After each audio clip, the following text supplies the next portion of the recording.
This is Bill Cook, and I want to welcome you to Ag City. And that's just a little piece of heaven down here on Junction T and 7, and about 4.5 miles west of Garden City.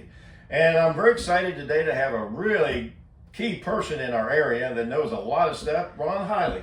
Ron, thanks for being with us today. And now let's tell your story. Our story, a little bit about agriculture, and I think you're doing a little information on the history of agriculture, and I think we even dip back into maybe those days of the Great Depression and how it kind of moved forward. And I think you've kind of done some real good research on what happened in the farm crisis. So you can kind of keep us up to speed on all the crazy things that went on with farmers. You was right in the middle of all that.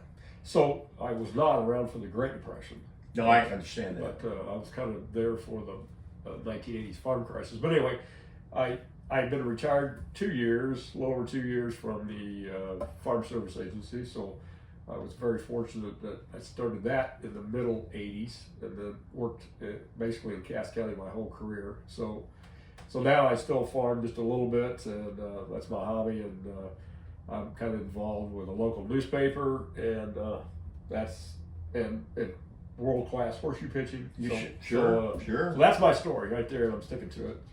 Well, and in that story, I was affected a little bit by the Great Depression because my mom was born in 1922, and my granddad lost the farm in 1936, and she moved away because they were broke, and so she had a different life, and I was raised by a grandfather, and so I got involved in agriculture with a grandfather. So some of the stories that came out of the Great Depression, I got to hear them, I got to see and feel a little bit of that, but most of it was hearsay. And then we came along and we had this farm crisis of the early 80s, and you were on the tail end of that farm crisis. And I think just recently you've talked to some of the farmers that went through that and kind of, what they've seen here in Cass County and what they've seen as far as the businesses changing, and some of those. You might share a little bit of that information with our listeners. Well, personally, that's why I had a job in town, because I grew up on a farm, and my grandpa was a full-time farmer, and my dad was a part-time farmer also. He had enough land for a full-time farm, but he had to support himself, so he had a job in town.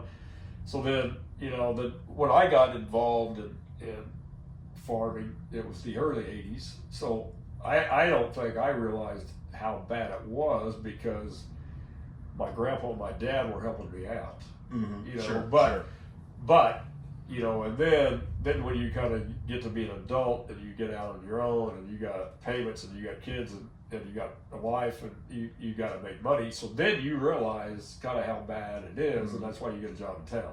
But so that's personally, but the other side of that is I worked. Then it was ASCS, and I retired from FSA, but it was the same place. So we went through the 1980s with farmers, and the 1985 Farm Bill changed a lot of things. CRP came out, which saved a lot of people's farms. And pick and roll was big deal. Pick and roll. That was all the 80s. And now you might explain how that pick and roll worked at that time. Well, so back then the government had all this. They would keep grain in storage, which I think the government owns 0 bushels of grain now. I would assume that's probably true. But back in the 80s, how they were trying to regulate production was the different subsidy programs and set-aside programs, and they would take all this grain into inventory and then only release it when prices got high. So the government owned millions and billions of bushels of grain, so farmers would get payments with a PIC certificate, payment in kind. Payment in kind. Yeah, mm-hmm. So you would get from the office, you'd sign up for something, and we'd give you a payment, and it'd be a piece of paper, and it says you own so many bushels of corn at the support price of $2 or whatever it was. It might not have even been $2 back then. I don't remember that. But anyway, so then you could either take that and take it to the elevator and get your corn, or you could sell it to somebody else. Mm-hmm. Mm-hmm. So that was one of the big programs of the 80s. CRP come along, and they, when CRP started out, it was production regulation, and everybody planted fescue, and then they figured out that wasn't any good for the wildlife, and now it's evolved to, it's more wildlife structured now than it is production structured. But I don't think we didn't really get the kind of government programs that we have now probably till the 90s. It got better. They, of course, as we lived through it, of course, pick and roll was good for us. We learned how to use it. We taught other farmers how to use it, and it was very profitable the way we used it, because we did abuse it like most programs got abused. But a lot of those, in those early days, they would buy your basis, and you'd put your farm in, and kind of the average price around $65 an acre. And farmland had, went down in this country to under, at one time it got up around $1,000. And so, it was down 700, 600, some of it got down even lower than that. But if you wanted to sign up on the CRP, and if you wanted to sell your basis, a lot of farms had, they combined all this basis together. They used to have oats and everything, so you put them all your basis together. And of course, corn was the best. That was the best thing you could have. And then you could sell your basis and put your farm in. Well, that magic number in 10 years kind of come around $1,000 an acre. So it's 350, maybe up to 400, somewhere in that $650 was the payment you could get ever. But really, what that did is that really put support for the bankers. That support for the lenders. Yes. To save the farm. And to save the farm. Now, people could either save the farm or they could sell the farm off. But the other cool thing was, in those days, a lot of people did save the farm. A lot of people sold it because, they could sell it off, and there were some restrictions on it, but there were a lot of land moved in those days. Yeah. But the bad thing, Ron, that we seen is we were in the supply business, and we were supplying seed and all kinds of products, and we were supplying to co-ops. Well, in 1 year, we seen 40 co-ops go out of business. So all those acres, when they got to CRP, they didn't use fertilizer. They didn't use seed. So you seen small communities they just withered away, because agriculture was 80% of their income for all the people in that area. So that was a big change. And I don't know, from then on, I think we start seeing the evolution of larger farms, bigger farms, more acres, spread the machinery costs. So that was the beginning of really a lot of agricultural expansion after that farm crisis. Yes, a lot of people went to town and didn't come back. One time we had over 20,000 acres of CRP in this county. Mm-hmm. There's only, at that time, there was probably a little over 100,000 acres of crops. Mm-hmm. So, it took 20 or 25% of this county out.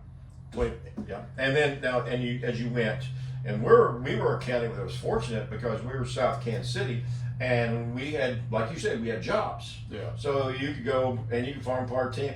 But if you went out into Kansas, you got out Cherokee County, you went out towards Pale, you went out there towards the Flint Hills.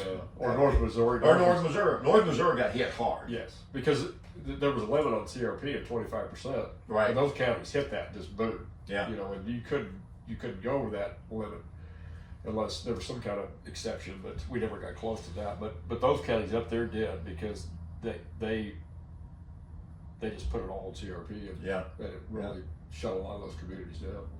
Well, we're going to have a short break here, and then we're going to be right back with Ron to kind of get a little bit more message from you. And Ron, thank you very much for coming out today, and we're going to take a little break, and we'll be right back. And we've started a new program here about Ag City. Right now there's about 12 companies here on the corner. We call it a little piece of heaven of Junction T and 7. We're 4 miles west of Garden City, and we're just about 45 minutes south of the plaza. So you can come down, and there's so many things that you can look at here. And we're a little more involved in some of the things like consumers would want to use. Farm to table. We have Still Metals. We have Cultivate. We have Nico Seeds, Big Yield. We have ag team. All of those things. We got native prairie here. We also have the USDA research facility that's just working with hemp. And that's pretty exciting because we can show people how to help their environment, how to do things with livestock, and how to use the hemp products. So those are pretty cool things. So there's a lot of things you can do down here on Ag City. And basically, what we're all about is helping farmers and small businesses and people in rural America be more involved and let consumers come right out the farm, feel, taste, and actually have a little piece of agriculture, because that's why we call it just a little piece of heaven here at Junction T and 7. So I'll be right back with Ron Highley, and he's got some more exciting things to tell you. Welcome back from our short commercial, and again we got Ron Highley, and we're so happy to have Ron here today because he's been a staple in our community. He came in here at a time when we really needed a local guy to come in that understands our rural communities. And some of the things we're going to talk about now is some of the smaller farmers, people that want to come out of the city, maybe that want to get started in farming, maybe want a better lifestyle, and some of the maybe some programs that are going to be available for those folks. So we just want to talk about opportunities today that you could see and you could feel and sniff and feel, and it's exciting to hear some of this stuff from you, Ron. Well, you alluded a while back, I mean, in the conversation about the 1980s, we lost a lot of farmers, and that trend has continued. You know, I mean, the government for years has talked about protecting the family farm, which is hard to do. But over my career, you saw the acreage of farmers just getting bigger and bigger. Absolutely. I mean, Absolutely. less. You know, I mean, like I farm 200 acres, and the guy, you look around the county and you see how many 200-acre farmers there are in this county now. Right. It's not very many. Right. You know, Right. and it's just because I worked in town, and then now I'm doing that because I'm retired. But what you do see is you see the bigger acreages, less numbers of farms that's farming more acres. But the other side of that is you also see people coming back from the city or from Harrisonville or wherever. They get out to the country and they want to buy 10 acres. Right. Because, and COVID really kind of pushed this off. Right. Because people, you know, during COVID, we had food, but what we had a problem was the supply chain. Sure. You know, we could get this food, but you couldn't get it around the country, and then people couldn't work, and the processing plants shut down, and you know, had all this supply. So people want to get back to knowing where their food comes from. So then there's been this big push of let's go buy 5 acres or 10 acres. Right. You know, so at the end of my career, and I also went to Jackson County, so people would call me, you know, and they say, hey, you know, I just bought 10 acres and I'm going to quit my job and start a farm. And my first thought was, well, good luck with that, because that's pretty tough to do on 10 acres.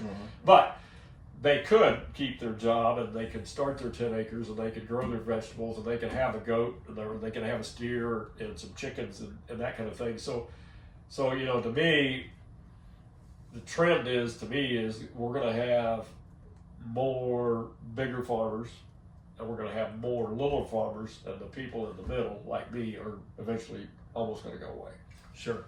And that makes sense because, you know, the economy of scale, you know.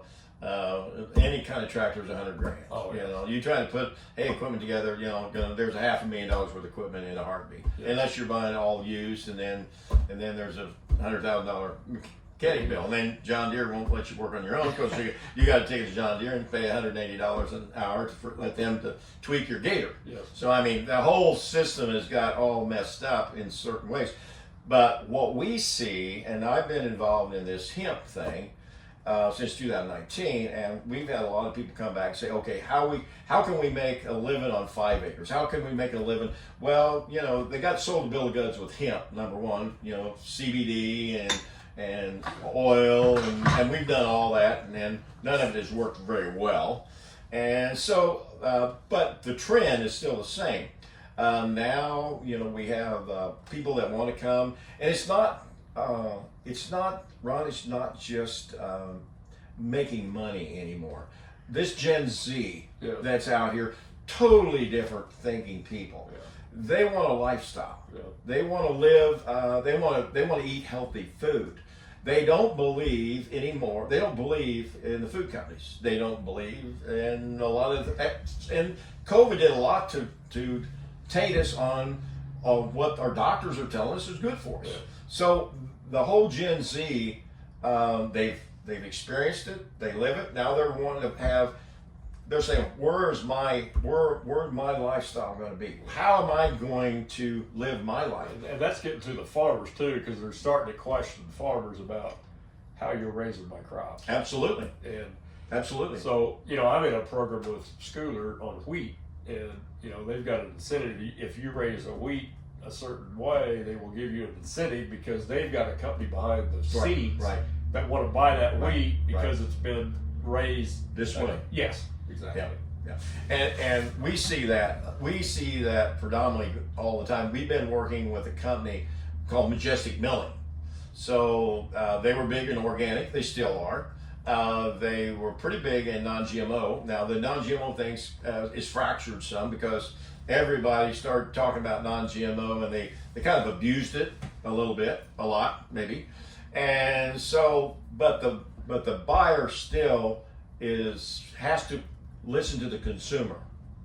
And you've got these small stores now that are scattered around that's in the city that have either organic or non-GMO, or they have range chickens. Yep. And now we have an Amish company here on the corner at Junction T and 7, a little piece of heaven. We have this Amish company that last month they sold 11 chicken houses, 19 little buildings, and we have this Majestic Milling, this Leroy guy. He'll come up and he will train people and show them how to grow their chickens, how to feed. See, there's a little chart here. See this little chart? So we have this little chart on egg quality. Uh-huh. So the deeper the color of the egg, and so you're getting more omega-3, omega-6, all of this. And of course, if you're feeding hemp seed, it's even better. A little plug on my hemp seed. But honestly, we think the environment for young people is just right for a better quality lifestyle. And a little bit, that's what my youngest daughter, Jeannie, she has this Still Meadows, and her daughter, my grandson and granddaughter, they're all doing this stuff, and they have a farm to table. And you go out there, and they have a cook from Kansas City, and the cook comes down 7 ways to make apple pie. You use this. So, and then they do the cooking classes. So there's a whole bunch of things that people are thirsty for education. Just like you and I, we're working with our new technology lady here. Okay. Well, there were some parts we didn't have, and so what do? We have some tape, we have this, we have that, and duct tape to that. And so this is our first presentation with our new technology, our research lady, and she's doing a great job. But we had to do some engineering to make this thing work. So anyway, that's just some pretty cool things. So if you got any closing words, some positive things for whether it's young people, old people, people with grandkids, you've got grandkids now.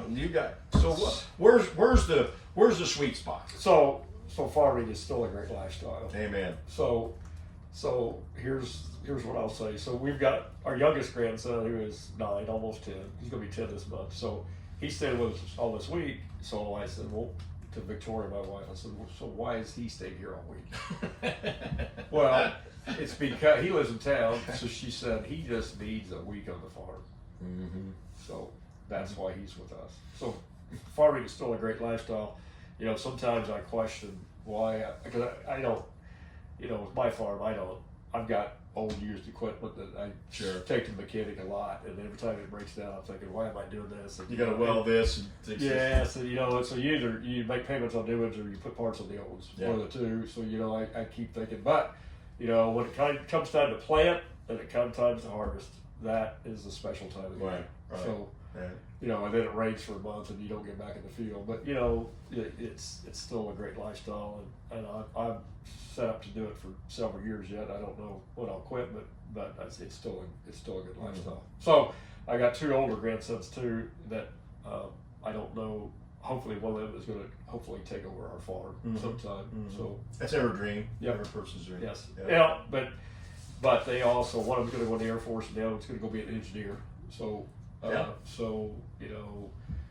but hopefully they'll be around close that they can help me on the farm still. Well, I tell you what, closing words, and I appreciate so much because you are such a part, and everybody in this community have felt your leadership one way or another. And again, I appreciate you coming out today and just kind of, in our closing remarks, we do want people to come out and shop and stop and visit Ag City, or there's Ag Cities all over, not just the Ag City at Junction T and 7, the little piece of heaven, but there's Ag Cities all over. And I do like to leave with one quote, and one of my old outlaw musicians was Willie Nelson, and He's still alive. He's 91. Yes, he partakes the hemp quite a bit in a different form. He smokes it's not hemp. This is pot. He does the pot thing. We don't do the pot thing. It's just the hemp. But what's really cool about Willie Nelson, of course, he's involved in Farm Aid, and of course he got beat up by the federal government, taxed him forever, and he kind of struggled out of that. But I've always liked his story. But the one quote, and I've got it on a sign out here: be sure, take your kids to the farm because you want them to know that everything that they eat don't come from a box. And just remember, hemp ain't easy. And thank you guys for being with us today. And Ron, good to talk to you. You're a great American.